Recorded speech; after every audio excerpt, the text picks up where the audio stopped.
Литекс е пълен господар в срещите си с Миньор, особено двубойте, които се играят тук на градския стадион в Ловеч. Проследим тази добра ситуация. Христо Янов се бе устремил, пара малко пред границата на наказателното поле, нарушение няма. От статично положение за Литекс, центрирането е на Христо Янев към Страхил Попов. Той сваля, топката е в наказателното поле, но Ванчо Траянов успя да изчисти. Петър Занев овладява кълбото в половината на гостите.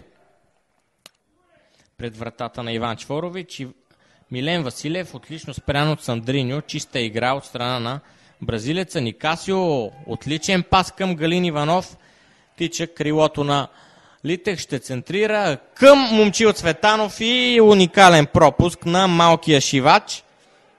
Овченли центрира Милен Василев, не, по-скоро късо към Ванчо Траянов. Отново към Василев заучена комбинация, центрира сега в наказателно поле. Удари 1-0. 1-0 за гостите от Миньор Перник. Боби Стойчев, юношата на Левски, централният защитник на Миньор в тази 26-та минута открива резултата. Страхотно изпълнение на свободен удар. Късо разцъкаха Милен Василев и Ванчо Траянов. Страхотно центриране на Василев в наказателното поле, където съвсем спокойно домакините можеха да направят 1-1 в тази минута.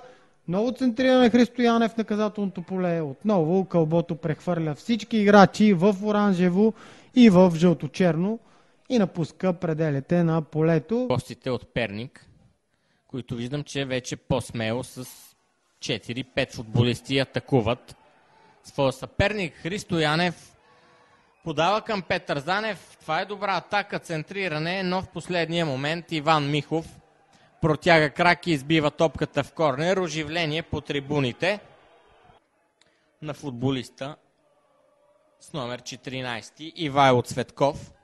Сега отличен шанс за Брахими, именно играе с топката. Сам срещу вратаря Брахими, удар и перфектно изпълнение на Алжиреца. 2-0 за Миньор. Какъв матч само! Отлични действия на перничани. Едва ли някой е очаквал към тази минута гостите от Миньор да водят с 2-0.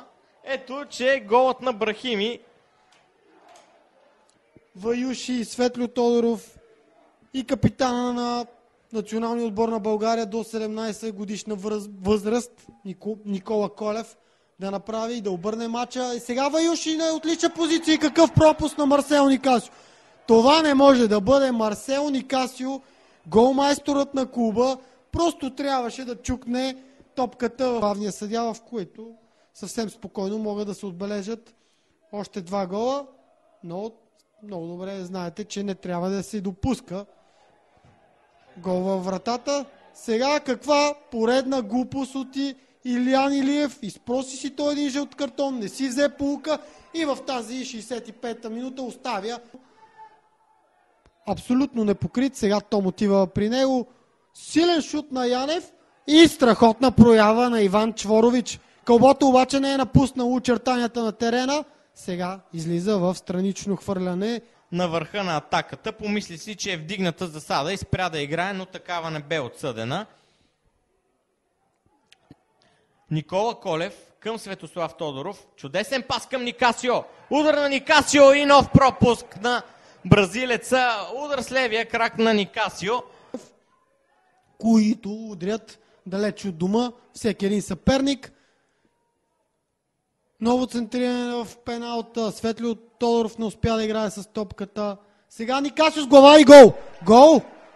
Марсело Никасио връща интригата в матча. Минутата е 85-та. Резултатът е намален. Литекс, Миньор 1-2. Много добро центриране на Страхил Попов от десния фланг и Марсело Никасио с глава. От успеха над Левски миналата седмица на Герена вече водят в резултата. 15 минути игра на Лудогорец Арена 1-0 за Орлите.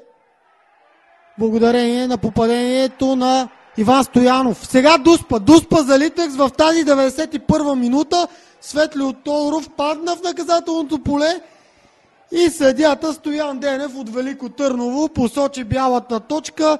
От моята гледна точка не видях идеално ситуацията, но като че ли много леко Светло Тодоров падна в наказателното поле за обиколене.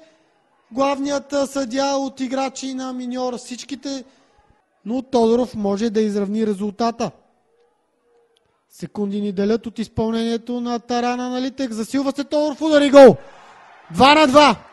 Безпощаден удар на Светло Тодоров в долния десен ъгъл на Иван Чворович и въпреки, че сръбския страж успя да улови посоката на удара, не успя да предотврати гола. 2-2 е резултата. Зрелищен матч на градския стадион в Ловеч. 4 попадения до този момент. Каква драма, след като миньор водеше с 2-0.